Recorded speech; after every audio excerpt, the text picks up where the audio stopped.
Tonight's guest is a lifelong Democrat Party activist whose resume includes being Deputy Attorney General from Pennsylvania and running as the party's candidate for governor and senator also in Pennsylvania. This diehard Clintonite has filed a lawsuit that may change the course of history. No, he's not suing the Bush administration. He's suing his own party and its candidate for president, Barack Hussein Obama, not to mention the Federal Election Commission. His charge, Obama is constitutionally ineligible to run for and hold the office of President of the United States of America. Here to explain why he is doing this is Philip Berg. Welcome to The Right Perspective. I'm Frank of Queens. And I'm John of Staten Island. Thanks for joining us, Philip. Okay, now let's say once again, thanks for joining us on The Right Perspective. I'm Frank of Queens. I'm John of Staten Island. Thanks for calling back, Phil. Thanks, Frank and John. See, it's much better when it's on my nickel. No, I don't mind at all. But well, Paul, it's a pleasure to be on your show. Just one correction. I ran as in the primaries for governor and U.S. Senate, so I wasn't actually the party candidate in the fall. Actually, the party people don't want me at times because they can't control me. I'm too independent for them. But I was a committee person for 27 years in Philadelphia and Montgomery County, Pennsylvania, chairman of the Democratic Party at Montgomery County, Pennsylvania, member of the Democratic State Committee for 8 years, and I was the candidate, as I mentioned, and you mentioned I was a Deputy Attorney General of Pennsylvania. And a plug for my fire company. For 27 years, I've been a volunteer fireman with Iron Hill Fire Company. Well, you should change to the Republican Party. We'll welcome you. Nah. They tried to do that years ago, but nah. There's some minuses there. But the main reason I'm filing this litigation, and I filed it in federal court, United States Federal Court for the Eastern District of Pennsylvania in Philadelphia on August 21st, is that there's nothing more sacred than our United States Constitution, and it must be followed. And it hasn't been followed at this time. Barack Obama is trying to circumvent the Constitution, and it must be stopped. Well, how did you come across this information that Obama is not a U.S. citizen? Well, for months now, probably at least 8 months on the Internet, which is a fabulous vehicle, good and bad, but for months it's been circulating on the Internet about where was he born and what's his qualifications and all kinds of things. And I've read things, and I've just in passing, read it and put it in the side, didn't really think about it. It's only about 3 weeks ago I got a phone call from a person I've been involved in different litigation over the past 12 years, and the person said to me, have you read about the questions about the qualifications of Barack Obama for president? And I said, yeah, a little bit. They said, well, we know that he really, the research we've done, we know that he does not meet the qualifications. And there's only one attorney in the country who is brass, enough to file that litigation, and that's you, Phil. I said, well, let me take a look. Thank you for the honor of, that I have the guts to do something. And I spent the next 2-3 days really looking at the material they forwarded to me, and I felt very satisfactory that there was a legitimate case. So I spent the next 2.5 weeks researching it further and also preparing the papers which I found, and I found a motion for declaratory judgment to declare that he does not meet the qualifications, and also a TRO, or temporary restraining order. The temporary restraining order was heard on Friday, August 22nd, without the presence of the other defendants. They had not been officially served, and even today they haven't been for reasons I'll explain, but they had copies of it which had been faxed to their various offices. And after about a 40-minute hearing, the judge stated that he would deny the TRO because he felt that the injury that I was claiming to all of the voters of our country versus the injury to Barack Obama, the injury would be greater to him by having the Democratic National Committee not be able to nominate him for the office of president. So the temporary restraining order, was denied. But I asked the judge if we could entertain expedited discovery. He didn't rule on it, but he said he would entertain a telephone conference once all the parties were served, and I was satisfied leaving with that. The judge could have reviewed the case and thrown the whole case out at that point.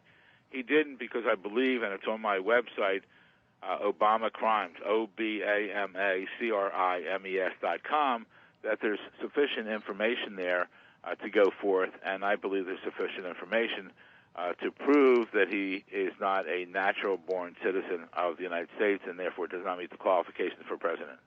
Now, the last we heard is that the FEC and the DNC was served notice. Okay, there's a little clarification on that. It seems that the United States Attorney's Office accepted service for the Federal Election Commission, which is correct, and they did accept service for the DNC, which befuddled me. And now we've heard 2 days later they changed it, and the dockets are being changed. There was no reason they should be accepting for a private corporation, the DNC, Democratic National Committee. So as soon as summonses, the next step is summonses have to be issued from the clerk's office. They said they were mailed out last week. For some reason I didn't receive them, but we're going to make sure we have them early next week.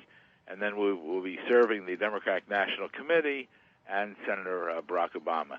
And at that point, we'll ask for a telephone conference to ask for expedited discovery, which I think is vital in this case. And first off, I'm very curious because I think we all know that the Barack Obama campaign is a well-oiled machine. Yes. And they have people sitting there just looking at computers all over the place, and they look at blogs, and when something is derogatory to their candidate, they respond immediately. And even when Senator McCain makes a remark they don't like, they respond within usually 2 or 3 hours. And sometimes I've even saw one in the same day they issued a video contrary to what McCain had put out in his video.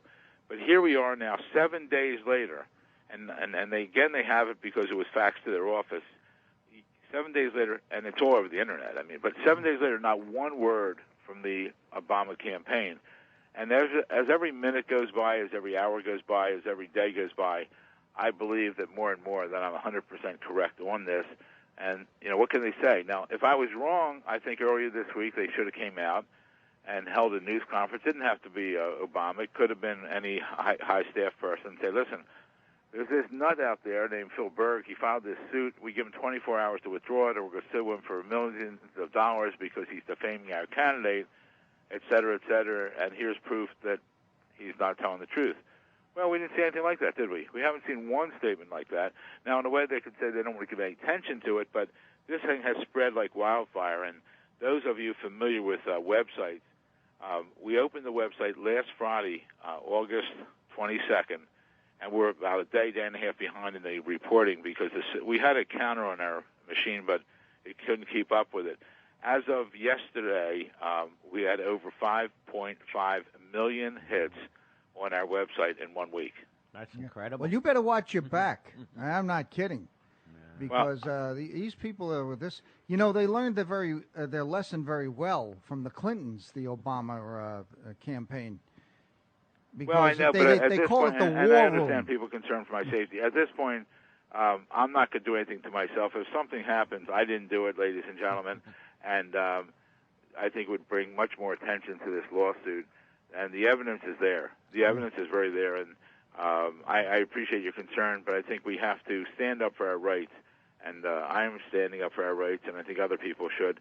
And the response has been overwhelming by people who have gone on our website, sent us emails, who have contributed money because it's a costly endeavor with what we've been doing here. We've been taking phone calls and making calls wherever they're coming from. The email response, my computer usually has the ink lasts a long time. We had to run out, get more ink, more paper. Things are happening so fast on this. It's spreading so like wildfire. And I'm so happy to be on your show because the mainstream media, the big stations, they're not covering it. And I think it just shows us that, one, there's no free press in this country, and two, that Barack Obama from the beginning has not been vetted. For some reason, the media thinks he's the star. He can't do anything wrong. And the senator knows. And, a prime example is when he announced his candidacy 19 months ago, and he prayed with Reverend Wright, but did not allow Reverend Wright on the stage with him. Well, months later, like 3 or 4 months ago, the story of Reverend Wright came out. And what did Barack Obama do? He went on every cable TV show that night. It was a Friday night. And he said to everyone, I was never in a pew when Reverend Wright made any of these statements people are questioning. By Monday, when he gave a speech in Philadelphia, which everyone praised him for his excellent speech on race, and I don't think it was that good if you really go look at what he said in the speech, but he is above, he's probably the best delivery of a speech off a teleprompter we've seen in a long time. Yeah, he's a rhetorician.